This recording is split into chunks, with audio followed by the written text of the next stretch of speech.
At a lavish wedding in the opulent ballroom of the Grand Meridian Hotel in Chicago, a young black maid named Amara Jenkins, aged 23, navigated through a sea of wealth and danger. The chandeliers sparkled like constellations, white roses adorned every surface, and men in tailored suits exuded an air of quiet menace. This wasn't just a wedding, it was a statement from the Moretti family, a notorious name whispered in Chicago's underworld. Amara, who had been working as a maid for 3 months, had been warned by her supervisor, Clara, to keep her head down, smile, and avoid eye contact. "These aren't ordinary people," Clara had said, her tone heavy with warning. Amara nodded, but the gravity of the situation only sank in when she noticed the subtle bulges of guns beneath expensive jackets and the armed men stationed at every exit. The bride and groom, more like figures in a calculated alliance than a loving couple, moved through the room with practiced grace. Amara, balancing a tray of champagne flutes, blended into the background, her role to remain unseen. She was used to being invisible, working 3 jobs to pay off her younger brother's reckless debts, her dreams buried under exhaustion. Amid the swirl of music and laughter, a faint, heartbreaking sound caught Amara's attention, a soft whimper like a wounded animal. Turning, she spotted a boy, perhaps 7 or 8, sitting alone near an extravagant wedding cake. He wore a small black suit, his legs encased in metal braces that gleamed faintly under the lights. His dark hair fell over his eyes as he stared at the floor, ignored by the other children who ran past, their laughter echoing. His small hands gripped the arms of his chair, and Amara saw the effort it took for him not to cry. "Stay out of it," she told herself, her mantra for surviving this job. But her heart tugged her forward. Kneeling beside him, she spoke softly, "Hey, you okay?" The boy's head jerked up, revealing striking hazel eyes that widened in shock, as if no one had spoken to him in ages. "I can't dance," he whispered, his voice barely audible, his gaze dropping to his braces. Amara's chest tightened. The band played a lively tune, and couples twirled around them, carefree. "Who says you can't?" she said with a warm smile. "Dancing's not just about legs, it's about feeling the music. Trust me." She offered her hand, and after a moment's hesitation, the boy took it, his fingers small and trembling in hers. Amara helped him stand, steadying him as he wobbled. The music shifted to a slower, gentler melody. She swayed with him, supporting his weight, guiding his movements. At first, he was rigid, fear etched into his face. Then, a spark ignited, a small, hesitant smile broke through, followed by a laugh, pure and bright, like sunlight cutting through clouds. "You're dancing." Amara laughed, spinning him gently. For a moment, they were lost in the joy of the music, oblivious to the world around them. Then the music stopped. The room fell silent. Amara looked up to find hundreds of eyes fixed on them, the weight of their stares suffocating. Her stomach plummeted. What had she done? The crowd parted, and a man approached, his presence commanding the room. He wore an all-black suit, his dark hair slicked back, a jagged scar running from his eyebrow to his cheek. His hazel eyes, identical to the boy's but devoid of warmth, locked onto her. This was Lorenzo Moretti, Chicago's most feared crime lord, a man whose name alone sent shivers through the city. He stopped 3 feet away, the air around him heavy with menace. "Who are you?" His voice was low, lethal. "Amara. I work here." "I'm sorry, her words stumbled out, panicked. The boy, still clutching her hand, beamed up at his father. "Papa, she made me happy." "She didn't leave me alone." Lorenzo's gaze shifted to his son, and for a fleeting moment, his stone-cold expression softened. Then his eyes returned to Amara, hard as steel. "From now on, she stays with him," he said to his men, his voice slicing through the silence. Amara blinked, confused. "But I have a job, a life." "Not anymore," Lorenzo cut in, stepping closer. His cologne was dark, expensive. "You belong to my son now. And what belongs to him belongs to me."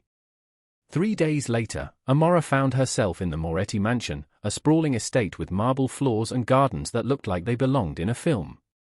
Her bedroom was larger than her old apartment, but it felt like a gilded cage.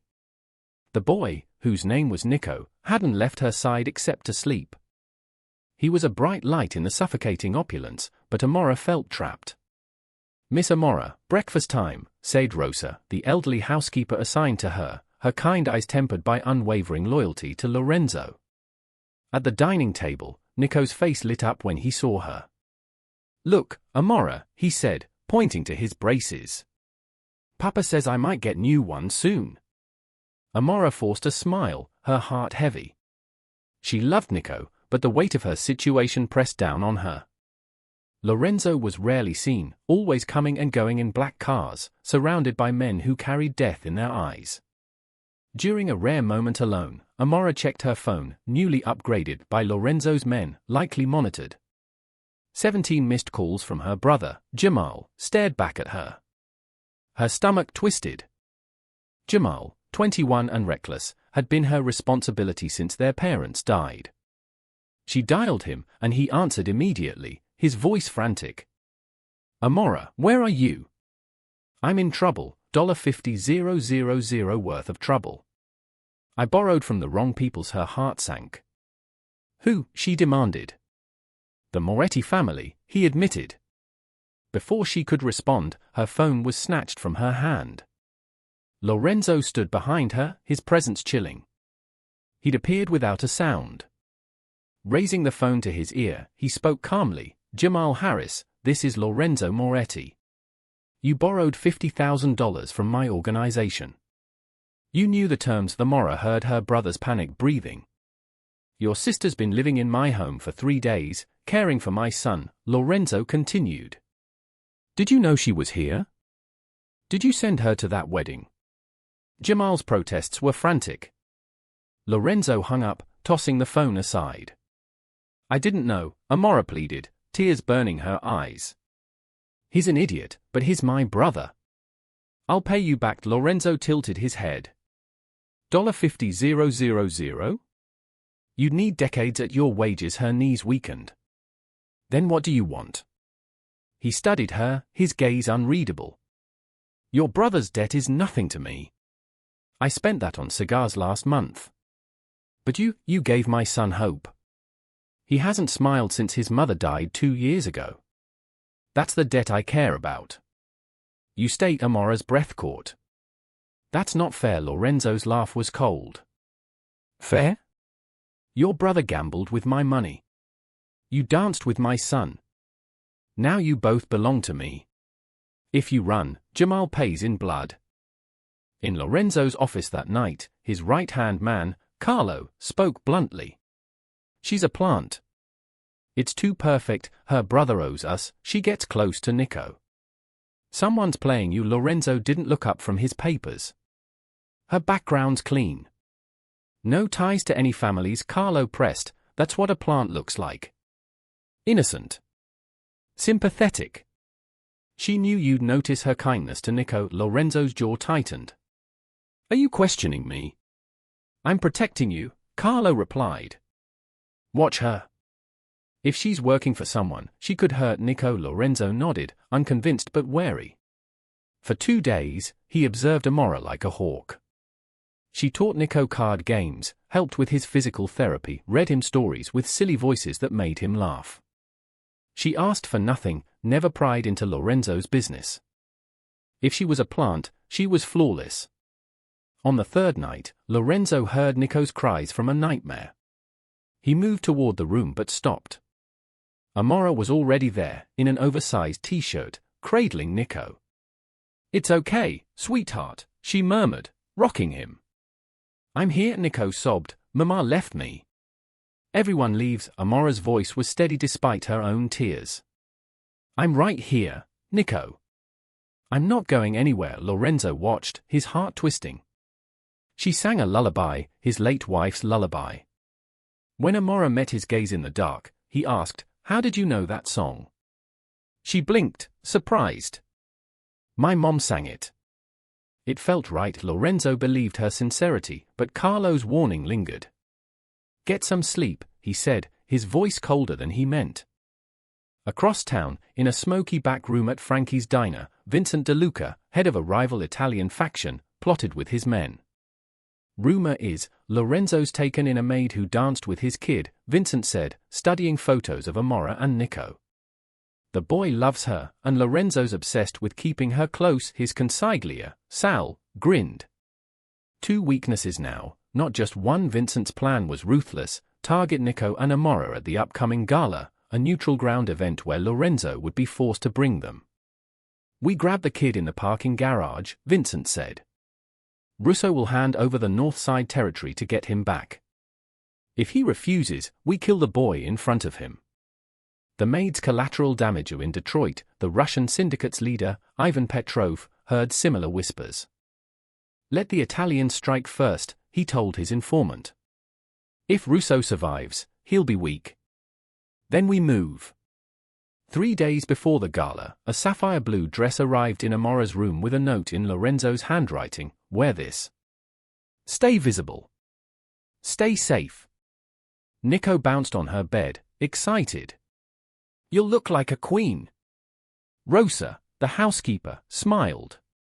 It was Mrs. Moretti's favorite color. Amora's stomach flipped. Lorenzo had chosen this for her. At Nico's doctor's appointment, Amora noticed a black sedan trailing their SUV. She pointed it out to Frank, one of Lorenzo's men. Lots of black cars in Chicago, he dismissed, but her unease grew. The sedan followed them to the clinic and back. That night, she approached Carlo. I think we were followed today, she said, describing the car. Carlo's eyes narrowed. You're not trained for this. My men saw nothing. Are you trying to stir panic? Amora's hands clenched. I'm trying to keep Nico safe. Carlo leaned closer. If you're working for someone, I'll find out. And no one will save you. At the Sinclair Hotel's gala, the ballroom glittered with wealth and power. Amora, in her sapphire dress, held Nico's hand. Lorenzo mingled nearby, his eyes flicking to them every few minutes. Carlo watched her with suspicion. The air felt heavy, Amora's instinct screaming that something was wrong. When Nico needed the bathroom, she escorted him, Frank trailing behind. The guard at the service entrance was missing. Frank, where's the guard? She asked. Probably a break, he said, but her fear spiked. In the hallway, the lights went out, replaced by red emergency lighting. Screams echoed from the ballroom. A masked figure shot Frank before he could react. Amora grabbed Nico as 3 more gunmen appeared. Give us the kid, the leader demanded. You're not taking him, Amora said, shielding Nico. The leader raised his gun to her head. Then Lorenzo appeared, a force of rage, disarming the leader with brutal efficiency. His men flooded the hallway, and the fight was over in seconds. Amora covered Nico, protecting him from the chaos. When it ended, Lorenzo knelt beside them, checking for injuries. You stayed, he said, his voice raw with awe. You could have run. He's just a child, Amora replied, trembling. The Moretti estate went into lockdown. Amora sat by Nico's bed, unable to sleep, haunted by the gunmen's faces. Lorenzo joined her, his presence both comforting and terrifying. The attackers were DeLuca's men, he said. Vincent's dead now. So are his accomplices. Amora felt relief, not horror. Good. Lorenzo's hand covered hers. You saved my son. You're family now. The next evening, Lorenzo called a meeting of Chicago's underworld leaders. Amora and Nico stood on stage as he declared, this woman threw herself in front of bullets for my son. From now on, Emma Harris is family, under my protection. Anyone who threatens her threatens the Moretti Empire. The crowd erupted in applause, a powerful acknowledgement. Lorenzo turned to Amora, his voice low. You're ours now, if you'll have us. Nico squeezed her hand, his trust absolute. Yes, Amora whispered. I'll stay. She'd been invisible her whole life, but now, claimed by a Mafia boss and his son, she was family. And in the Moretti Empire, family was everything.